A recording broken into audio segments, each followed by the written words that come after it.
Hello दोस्तों, नमस्कार। एक बार फिर से आपका स्वागत है हमारे यूट्यूब चैनल पर। आज हम आपके लिए एक्सेल का एक वीडियो लेकर के आए हैं, जहां पर हम सीखने वाले हैं एक्सेल के कुछ बेसिक ऑपरेशंस। जैसे कि आपको अपनी वर्कशीट में कॉलम ऐड करना है, आपको रो इंसर्ट करानी है, या आप वर्कशीट इंसर्ट कराना चाहते हैं, रो कॉलम वर्कशीट आदि को डिलीट करना चाहते हैं, या आप सॉर्टिंग करना चाहते हैं, फिल्टर करना चाहते हैं, और इस तरीके के अन्य बेसिक ऑपरेशंस आज हमने अपने वीडियो में शामिल किए हैं। तो आइए देखते हैं कि इन सब बेसिक ऑपरेशंस को एक्सेल में कैसे परफॉर्म किया जा सकता है। तो जैसा कि आप देख पा रहे हैं कि हमारे सामने एक यहाँ पर डेटाबेस है, जहाँ पर हमने कुछ एम्प्लॉइज़ के नाम, उनका वर्क जोन, डिपार्टमेंट और उनकी क्वार्टरली हमने सेल्स यहाँ पे दिखा रखी है, और एक कॉलम यहाँ पर टोटल का हमने दे रखा है। तो सबसे पहले तो आइए हम देख लेते हैं कि हम इनका Q1, Q3 और Q4 का टोटल यहाँ पर कैसे निकाल सकते हैं। तो टोटल निकालने के लिए यहाँ पर आप क्लिक करिए, और बड़ा ही आसान सा तरीका है। आप यहाँ पर इक्वल साइन लगाएंगे, क्योंकि एक्सेल में किसी भी फार्मूले की शुरुआत एक्सेल के बराबर के निशान से किया जाता है। तो हमने इक्वल के बाद में यहाँ पर फंक्शन यूज़ किया सम, जो कि संख्याओं को जोड़ने के लिए प्रयोग होता है। आप यहाँ पर एक ब्रैकेट लगाएंगे, और जिन भी नंबर्स को आपको ऐड करना है उसको आप सेलेक्ट करेंगे, और ब्रैकेट क्लोज करने के बाद में एंटर करिए, तो यहाँ पर टोटल आ गया। इसके अलावा हम एक शॉर्टकट का भी यूज़ कर सकते हैं, जिसको हम ऑटो सम बोलते हैं। ऑटो सम के लिए हमें क्या करना है, हम पूरी रेंज को एक बार सेलेक्ट कर लेते हैं जहाँ तक हमको रिजल्ट चाहिए। उसके बाद आप आल्ट बटन के साथ में इक्वल बराबर के बटन को प्रेस करेंगे, आल्ट और इक्वल को एक साथ प्रेस करेंगे, तो आप देखिए यहाँ पर ऑटोमेटिकली यहाँ पर टोटल होकर के आ गया। तो अगर आप किसी भी सेल रेंज का ऑटोमेटिकली सम चाहते हैं, टोटल चाहते हैं, तो आपको क्या प्रेस करना होगा, आपको आल्ट के साथ में आल्ट प्लस इक्वल, ये शॉर्टकट होता है, आप इसको नोट कर लीजिए। ऑटोमेटिक सम के लिए आल्ट प्लस इक्वल का प्रयोग किया जाता है। आइए अब देखते हैं कुछ बेसिक ऑपरेशंस। सबसे पहले हम क्या करेंगे कि अपने इस जो हमारी वर्कशीट है, इसमें हम एक कॉलम ऐड करके देखते हैं। आप यहाँ पर देख पा रहे होंगे कि हमने यहाँ पर जो एम्प्लॉय की सेल्स लिखी है, Q1 के बाद में Q3 हमने लिखा हुआ है। अब आपको Q2 के लिए एक कॉलम अलग से ऐड करना है। तो क्या क्या तरीके हो सकते हैं कॉलम ऐड करने के, आइए देखते हैं। सबसे पहला तरीका क्या होता है कि जैसे आपको Q1 और Q3 के बीच में आपको ले आना है Q2, तो आप क्या करिए, जो Q3 वाला हमारा कॉलम है, कॉलम ई, तो इसको क्या बोलते हैं, हम कॉलम हेड बोलते हैं। ये जो कॉलम का यहाँ पर नाम दिया है ABC, एक कॉलम हेड कहे जाते हैं। तो आप क्या करिए, ई पर राइट क्लिक करिए, और एक ऑप्शन आपको यहाँ पर मिल जाएगा इंसर्ट। इंसर्ट पर क्लिक करते ही आप देखेंगे एक कॉलम यहाँ पर अलग से हमारा ऐड हो गया। तो पहला तरीका आप क्या इस्तेमाल कर सकते हैं, आप कॉलम हेड पर राइट क्लिक करेंगे और इंसर्ट पर क्लिक कर देंगे। ध्यान रखिएगा कि नई जो कॉलम आती है वो हमेशा करंट कॉलम के बाईं तरफ लेफ़्ट साइड में आती है। तो पहला तो तरीका हमारा ये हो गया, कॉलम हेड पर राइट क्लिक करके हम इंसर्ट करा लेंगे। अभी हमको डिलीट करना है इसको, कॉलम ई को। चलिए यहाँ पे हम लिख देते हैं पहले Q2, Q2 हमारा आ गया, और इसकी सेल यहाँ पर हम दिखा देंगे। आप इसको डिलीट करना चाहते हैं तो आप क्या करिए, फिर से आप कॉलम हेड पर राइट क्लिक करिए, और इंसर्ट के जस्ट नीचे आपको एक डिलीट का ऑप्शन मिलेगा। डिलीट पे क्लिक करते ही आप देखिए वो कॉलम आपका डिलीट हो गया। तो पहला तरीका हो गया। दूसरा तरीका हमारा क्या है कॉलम लाने का, आप इस पूरी कॉलम को सेलेक्ट कर लीजिए। तो पूरे कॉलम को सेलेक्ट करने का तरीका क्या है, आप कॉलम हेड पर सिंपली क्लिक कर दीजिए, ये पूरा कॉलम आपका सेलेक्ट हो गया। या फिर कॉलम को सेलेक्ट करने के लिए जो शॉर्टकट यूज़ किया जाता है, वो कंट्रोल के साथ में स्पेस बार होता है। आप कंट्रोल और स्पेस बार जैसे ही प्रेस करेंगे तो आपका जो कॉलम है वो सेलेक्ट हो जाएगा। अब यहाँ पर 3 कॉलम सेलेक्ट कर रहा है, क्योंकि ऊपर यहाँ सेल्स का जो हमने लिखा है ये मर्ज किया गया है, इस वजह से सेलेक्ट हो जा रहा है। तो अभी हम क्या करते हैं, मैनुअली हम सेलेक्ट कर लेते हैं, ये सेलेक्ट हो गया। और आपको क्या करना होगा, कंट्रोल शिफ्ट और प्लस का बटन दबाना पड़ेगा।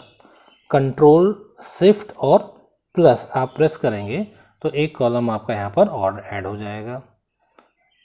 तो शॉर्टकट जो हमने यूज़ किया वो क्या है, control plus shift plus plus. इस शॉर्टकट आपका होगा कॉलम ऐड करने के लिए। आप इसको नोट कर सकते हैं, बहुत ही इंपॉर्टेंट चीज़ है। आपको कॉलम जब भी ऐड करना होगा तो आप पहले करंट कॉलम को पूरा सेलेक्ट करिएगा और कंट्रोल और शिफ्ट के साथ में प्लस के बटन को प्रेस कर दीजिएगा। अब जैसे इसको हमको डिलीट करना है कीबोर्ड की सहायता से, तो फिर से आप पूरा रेंज कॉलम का सेलेक्ट करिए और कंट्रोल के साथ में माइनस बटन को प्रेस करिए और कंट्रोल माइनस करते ही आपका फिर से कॉलम डिलीट हो जाएगा। तो हमने कॉलम लाने के लिए यूज़ किया है control plus shift plus plus, और कॉलम को डिलीट करने के लिए हम कंट्रोल के साथ में क्या प्रेस करेंगे, माइनस का निशान प्रेस करेंगे तो कॉलम हमारा डिलीट हो जाएगा। तो ये तो बात हो गई हमारी कॉलम की, हम कॉलम कैसे ऐड कर सकते हैं। बिल्कुल इसी तरीके से हम अपने वर्कशीट में रो को भी इंसर्ट या फिर डिलीट कर सकते हैं। जैसे यहाँ पर हम देखते हैं हमारा एक एम्प्लॉय है मनीष, रो नंबर 8 में हमने मनीष की सारी डिटेल लिख रखी है। अब हमको इसके ऊपर एक एम्प्लॉय और चाहिए, तो हमें क्या करना होगा, मनीष कौन से रो में लिखा हुआ है, रो नंबर 8 में, तो हम इस रो हेड पर राइट क्लिक करेंगे और यहाँ पर फिर हमको इंसर्ट का ऑप्शन मिलेगा और इंसर्ट पर क्लिक करते ही आप देखेंगे जो हमारी करेंट रो थी उसके ऊपर हमको एक रो और मिल गई है और यहाँ पर हमको एम्प्लॉय का नाम जो भी लिखना है हमने एम्प्लॉय का नाम यहाँ पे लिख दिया। तो इस प्रकार से आप नई रो यहाँ पर ला सकते हैं। फिर से एक बार देखते हैं इसको डिलीट करके। डिलीट करने के लिए आपको उस रो नंबर पर या रो हेड पर क्या करना होगा, राइट क्लिक करना होगा और राइट क्लिक करने के बाद में डिलीट का एक ऑप्शन आएगा, आप डिलीट पे क्लिक करेंगे तो अगेन आपकी रो देखिए डिलीट हो गई। अगर आपको कीबोर्ड की सहायता से रो इंसर्ट करानी है तो आप पहले करंट रो को सेलेक्ट करिए। करंट रो को सेलेक्ट करने के लिए आप उसकी रो हेड पर, जैसे मैंने 9 पर क्लिक किया तो ये पूरी रो हमारी सेलेक्ट हो गई। या फिर अगर आप कीबोर्ड से सेलेक्ट करना चाहते हैं तो आप शिफ्ट के साथ में स्पेस बार प्रेस करेंगे तो ये पूरी रो आपकी सेलेक्ट हो जाती है। शिफ्ट प्लस स्पेस बार से आप रो को सेलेक्ट कर सकते हैं। कंट्रोल के साथ में आप अगर स्पेस बार लेंगे तो क्या करता है, ये करंट जो कॉलम होता है उसको सेलेक्ट करता है और अगर आप शिफ्ट के साथ में स्पेस बार का प्रयोग करेंगे तो ये क्या करेगा, ये पूरे रो को सेलेक्ट कर देगा। अब जैसे आपको कीबोर्ड की सहायता से ले आना है तो आप क्या करेंगे, सबसे पहले आप रो को सेलेक्ट करेंगे। ध्यान ये देना है कि जो नई रो हमारी आती है वो वर्तमान जो हमारी रो सेलेक्ट है इसके ऊपर आती है। हमने कंट्रोल शिफ्ट और प्लस फिर से प्रेस किया तो आप देखेंगे यहाँ पर एक रो हमारी ऐड हो चुकी है। तो ये तरीका है हमारा अपनी वर्कशीट में कॉलम और रो को ऐड करने का और डिलीट करने का। आप डिलीट करने के लिए कंट्रोल माइनस का प्रयोग कर सकते हैं। कंट्रोल माइनस से आप रो या कॉलम को डिलीट करेंगे और कंट्रोल शिफ्ट और प्लस की सहायता से रो या कॉलम को इंसर्ट करेंगे। अब बात आती है हमारी वर्कशीट की। वर्कशीट क्या होती है, आप यहाँ नीचे सीट टैब पर देख सकते हैं, आपको एक सीट 1 दिखाई दे रही है और सीट 2 दिखाई दे रही है। हमको इसके बाद में एक सीट और चाहिए, सीट 3। तो उसका क्या तरीका है, सबसे पहले तो हम शॉर्टकट यूज़ कर सकते हैं शिफ्ट के साथ में F11। ये हमारी वर्तमान सीट है जिस पे हम काम कर रहे हैं। अगर हम शिफ्ट बटन के साथ में F11 यानी कि फंक्शन की 11 जो होती है उसको प्रेस करेंगे तो यहाँ पर आप देखेंगे सीट 3 भी हमारी ऐड हो गई। एक करंट सीट के बाईं तरफ आती है। अगर आपको इसको डिलीट करना है तो आप सीट 3 पे राइट क्लिक करिए और यहाँ पर आपको डिलीट का एक ऑप्शन मिलेगा और इसको आप डिलीट कर सकते हैं।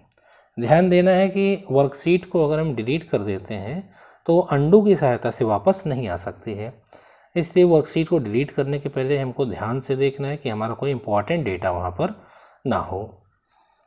और अगर आपको माउस की सहायता से वर्कशीट लानी है तो आप सीट टैब पर यहाँ पर देखेंगे एक प्लस का निशान होता है। आप प्लस के निशान पे जैसे ही क्लिक करेंगे एक सीट आपको यहाँ पर सीट 4 के रूप में और मिल गई। अगर आप किसी सीट का नाम बदलना चाहते हैं, आप उस सीट 4 पे राइट क्लिक करिए और यहाँ पर एक ऑप्शन मिलेगा रीनेम का। आप रीनेम पर आ जाइए और यहाँ पर आपको जो भी नाम उस सीट का देना है आप सीट को यहाँ पे रीनेम कर सकते हैं। तो हमारे कुछ बेसिक ऑपरेशंस हैं जिनका प्रयोग हमने किया अपनी वर्कशीट में कॉलम, रो, वर्कशीट आदि को इंसर्ट कराने के लिए और डिलीट कराने के लिए। अब आइए यहाँ पर हम देख लेते हैं, एक ऑप्शन हमारा होता है कंडीशनल फॉर्मेटिंग का। कंडीशनल फॉर्मेटिंग से हमारा मतलब है कि आप एक कंडीशन लगाएंगे और उस कंडीशन के अकॉर्डिंग सेल्स की जो फॉर्मेटिंग है वो ऑटोमेटिक रूप से हो जाती है। तो एक बार इसको करके देखते हैं। आपकी वर्कशीट को इंटरैक्टिव बनाने के लिए इसका प्रयोग आप कर सकते हैं।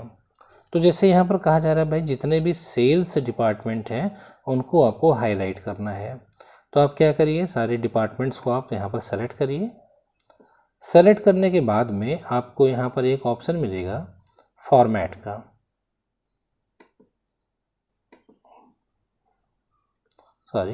आपको यहाँ पर स्टाइल स्टेप के अंतर्गत ऑप्शन मिलेगा कंडीशनल फॉर्मेटिंग का।